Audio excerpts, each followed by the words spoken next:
ko'z ojiz odam qanday qilib o'qiydi va yozadi. Uzoq kutilgan video bo'ldi. Videoni boshlashdan oldin obuna bo'lib qo'ying. Mehnatimiz uchun, chunki bu videoda 3 ta 4 ta odam qatnashdi. Ya'ni video uchun oldin bitta o'zim bo'lardi. Xo'p, ko'p gapirmasdan videoni boshlaymiz. Xo'p.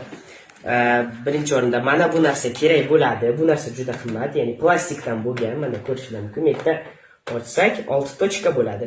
Mana bu yozadigan narsa grifel deyiladi. Mana bu nomi Pribol. Buni o'zingiz qo'lingizda oddiy yog'ochda ham yasash mumkin. Buni ustozim yaxshirog'ini menga podarka qilgan, buni yo'qotib qo'ydim. Istoriyaga qo'yib yuboraman topganimda, hozir topgandim. Xo'p. Ko'p gapirmasdan yozishga o'tsak. Mana bu yerdan bitta varoq olamiz. Bu juda qalin varoq bo'ladi. Narxi ham sal qimmatroq.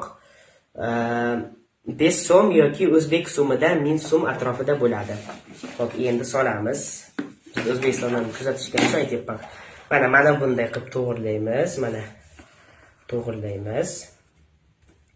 Hozir biz nima? Salom deb yozib ko'ramiz. Tak, mana. Bunda 6 ta tochka bo'ladi. Shundan xohlaganda nimasiga qo'yamiz.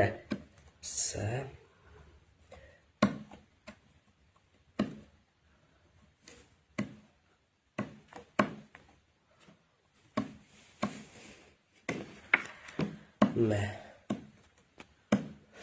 Endi mana qaranglar, bunda ochamiz, qog'ozni olamiz. Mana bu yerga yozilgan, qaranglar. Mana bu S bo'ladi, ya'ni qaranglar, yozilganda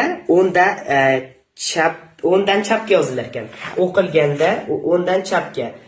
Masalan, arab tili harflari ham o'ngdan chapga o'qilsa yozilib, lekin bunda shunaqa. Ya'ni har bir til, любой til mana bu chapdan o'ngga qarab o'qiladi, o'ngdan chapga qarab yoziladi. Teskari qaranglar. Mana bu S, mana bu A, mana bu L, mana bu M, O, M.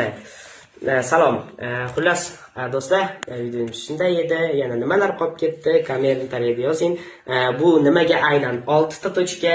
Buni o'z aslida kim ixtiro qilgan, qachon chiqqan?